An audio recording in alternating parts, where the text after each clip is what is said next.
இயக்கத்தின் சகோதரர்கள் உங்களிடம் உழைப்பு இருக்க வேண்டும். அந்த உழைப்பு இருக்கும் போது நீங்கள் நினைப்பதை சாதிக்க முடியும். ஆக உங்களை நீங்கள் தகுதி உள்ளவராக முதலில் வளர்த்துக் கொள்ளுங்கள், பிறகு ஆசைப்படுங்கள். 2014 நிற்கிறோம் அப்படின்னு சொன்னால் எப்படி நிற்பீங்க? தகுதி வேண்டும் சொன்னாங்க, அருமையாக சொன்னாங்க. அரசியல் ஆலோசகராக இருந்து நீங்கள் மாநில மகளிர் தலைவராக உயர்வு பெற்றிருக்கின்ற என் மனைவி ராதிகா சொன்னாங்க, உங்கள் தெருவில் முதல்ல நீங்கள் தெரியணும்.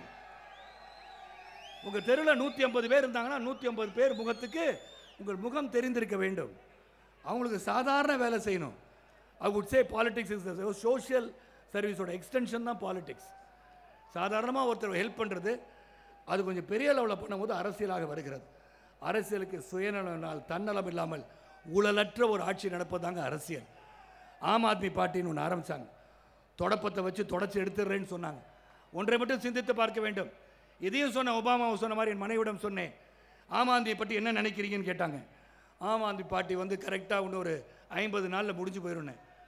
உண்மையாக சொல்கிறேன், 49 நாள்லேயே முடிஞ்சு போச்சு. ஏன் முடிஞ்சு போச்சுன்னா, ஏளனம் செய்யவில்லை, எடுத்துக்கொண்ட காரியத்தில் நாம் சிறப்பாக செயல்படுகிறோமா, எடுத்துக்கொண்ட காரியத்தில் நாம் மக்களுக்கு கொடுத்த வாக்குறுதிகள் தடுமாற்றம் இல்லாமல் செயல்படுகிறோமா என்று பார்த்தால், அவர் சொல்கிறார் கான்ஸ்டியூஷனில் என்ன சொல்லுது, நீங்கள் ஜன் லோக்பாலை நீங்கள் மறுபடியும் தாக்கல் செய்ய முடியாது என்று சொல்லும்போது, ஏற்கனவே லோக்பால் வந்து மசோதா வந்து ஏற்கனவே தாக்கல் செய்யப்பட்டு விட்டது பாராளுமன்றத்தில். லெப்டினன்ட் கவர்னர் சொல்கிறார் இங்கே தாக்கல் செய்ய முடியாது என்று சொல்கிறார். செய்ய முடியாத ஒன்றை நான் செய்வேன், நான் அதுக்கு கட்டுப்பட மாட்டேன் என்று சொன்னால், ஐஆர்எஸ் படித்தவர் நீ, இந்தியன் ரெவன்யூ சர்வீஸ்லேருந்து வந்தவர் நீ கெஜ்ரிவால், அவர் சொல்கிறார் நான் சட்டத்தை மதிக்க மாட்டேன்னு சொன்ன. Who are you? Are you above law? சட்டத்துக்கு மேல் உள்ளவனா நீ? சட்டத்துக்கு கட்டுப்பட மாட்டாயா? நான் வந்து நினச்சா ஹெல்மெட் எல்லாம் வண்டி ஓட்டலாம், நான் வந்து எல்லோ லைனை கிராஸ் பண்ணலாம், ரெட் லைட் போட்டு காரை ஓட்டலான்னு சரத்குமாருக்கு ஒரு நீதி, உங்களுக்கு ஒரு நீதியாயா? எல்லாருக்கும் ஒரே நீதி தான். சரத்குமார் தப்பு பண்ணாலும் முட்டி முட்டி கழட்டி உள்ள கொண்டு வைக்கிறது காவல்துறையுடைய வேலை. அதுக்கு கட்டுப்பட்டவனா இருக்கிறவன் தான் என் தலைவனாக இருக்க முடியும். மற்றவருக்கு ஒரு நியாயம், எனக்கு ஒரு நியாயம் எனக்கு வேண்டாம். ஆக கெஜ்ரிவால் என்பவர் நியாயத்துக்கு புறம்பானவர்.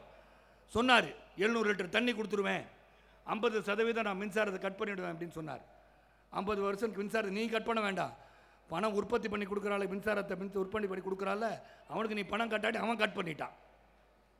எப்படி அரசாங்கம் நடத்துவ? சிந்திச்சு பார்க்கணும்.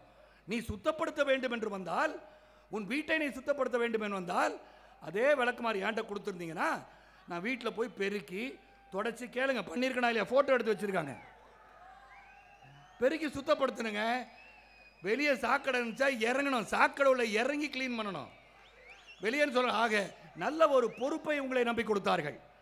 நல்ல பொறுப்பை கொடுத்த அந்த பொறுப்பை வகித்து கொண்டு அந்த பொறுப்புக்கு என்ன ஒரு சக்தி இருக்கிறது என்று உணர்ந்திருந்தால், மக்களுக்கு கொடுத்த வாக்குறுதியை நாம் காப்பாற்ற வேண்டும். எந்த ஒரு எதிர்ப்பு வந்தாலும் அதை தாங்கிக் கொண்டு சாதித்தவன் தான் தலைவனாக இருக்க வேண்டும். அப்படிப்பட்ட எந்த ஒரு எதிர்ப்பு வந்தாலும் சாதிக்கின்ற இயக்கமாக தான் சமத்துவ மக்கள் கட்சி வர வேண்டும் என்று நான் சொல்கிறேன். ஆகவே தான் இந்த ஆம் ஆத்மி பார்ட்டி, இந்த விஜயகாந்த் பார்ட்டி நம்ம கிட்ட நிற்கவே நிற்காதுங்க. கவலைப்படாதீங்க. முயல் வேகமாக தான் ஓடும், ஆமை மெதுவாக தான் வரும். அதுக்காக நான் வந்து ஆமை கிடையாது, அவர் ஒன்றும் முயல் கிடையாது. ஏன்னா இவங்க வேறு சொல்லிட்டாங்க, விஜயகாந்த் பிடிச்ச முயலுக்கு 3 கால்னு. 3 காலில் முயல் வேகமாக ஓட முடியாது, தொப்புன்னு விழுந்துடும். எதுக்காக சொல்கிறேன்னா, முயற்சி இருந்து கொண்டே இருக்க வேண்டும் வாழ்க்கையிலே சகோதரர்களே. அரசியல் மட்டுமல்ல, இளைஞர்கள் அரசியலை நோக்கி வர வேண்டும், மகளிர் வர வேண்டும், சமுதாயத்தில் ஒரு அங்கமாக நீங்கள் இருக்க வேண்டும். ஏன்னா அரசியல் வந்து நம்ம சிஸ்டத்தில் அப்படி ஊறி போயிருக்கு. நம்மூல் இருக்கிறது அரசியல். காரணம், நீங்கள் பாஸ்போர்ட் வாங்க போகிறீங்க. சின்ன உதாரணத்தை மட்டும் உங்களுக்கு சொல்ல கடமைப்பட்டிருக்கின்றேன். பாஸ்போர்ட் வாங்க போனீங்கன்னா உங்கள் அப்ளிகேஷனில் கிடைச்ச எங்கே வரும்னா போலீஸ் வெரிஃபிகேஷன் வருவாங்க. காவல்துறை வந்து இந்த வீட்டிலே இவர் வசதி கொண்டு இருக்கிறார்கள் பார்ப்பால். எந்த காவல்துறை வராங்க? இந்த ஸ்டேட் கவர்மெண்ட் போலீஸ் வெல்கம், அந்த கன்சர்ன் ஸ்டேட்டில் இருக்கவங்க வருவாங்க. அவங்க வீட்டுக்கு வந்து இவர் இங்கே இருக்காரா பார்த்து போய் சொல்லுவாங்க. பாஸ்போர்ட் கொடுக்கறது யார்? Central government, comes under the home ministry. அப்போ ஏதோ ஒரு இடத்திலே நீங்கள் வெளிநாட்டுக்கு பயணமாகி வெளிநாட்டிலே வேலை செய்ய செல்ல வேண்டும் என்றால் உங்கள் பாஸ்போர்ட் தேவைப்படுகிறது. அந்த பாஸ்போர்ட்டுக்கு நீங்கள் அப்ளை பண்ணும்போது அது நம்மளுக்கு ஸ்டேட் கவர்மெண்ட் இன்வால்வ் ஆகிறது.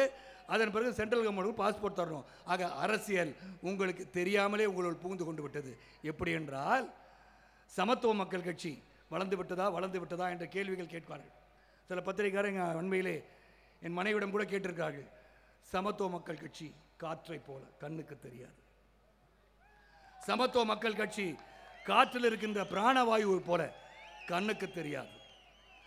அந்த பிராணவாயுவை நீங்கள் சுவாசிக்கும் போது நீங்கள் உயிர் வாழ முடியும். அந்த உயிர் வாழ்வதற்கு காரணம் அந்த பிராணவாயு. அது காற்றிலே இருக்கிறது. கண்ணுக்கு தெரியாத ஒன்று உங்களை உயிர்ப்பித்துக் கொண்டிருக்கிறது மட்டும் நீங்கள் நினைத்து விடாதீர்கள்.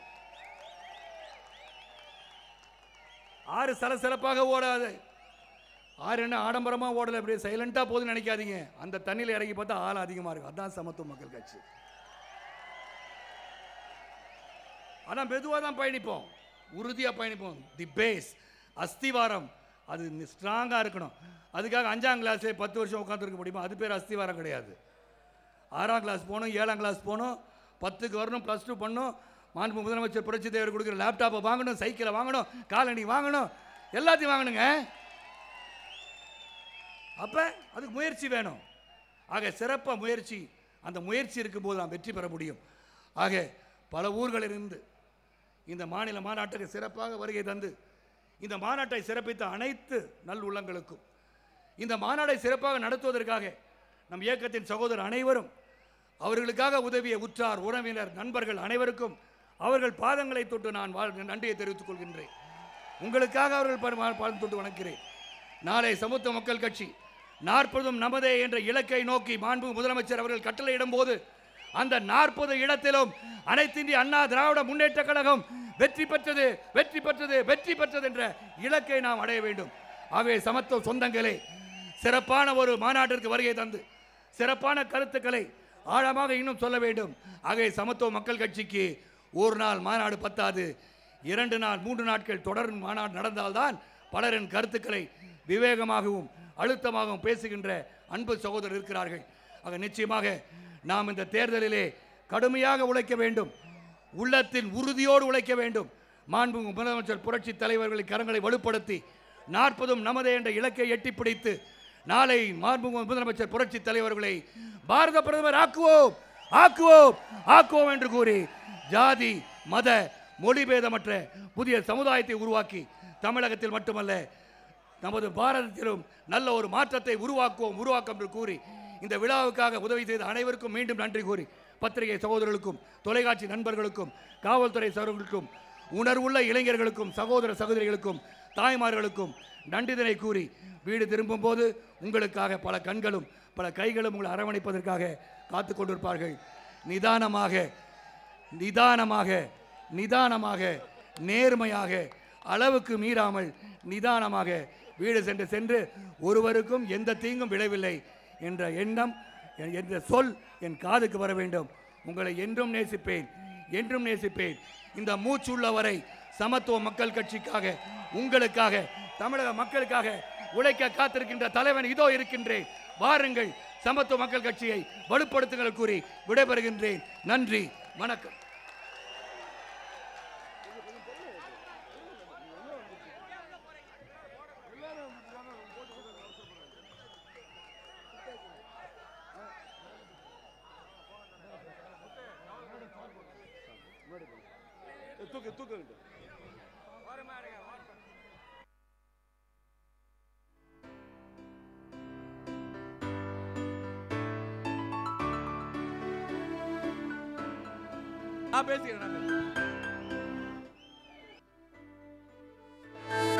படையும் திரண்டதொரு நடையும் நிமிர்ந்ததொரு சமத்துவத்தை படைக்க, மக்கள் உரிமை காக்க, தேச உடைமை காக்க, என் இளைய இனமே எழுக, எழுவாய் தமிழா,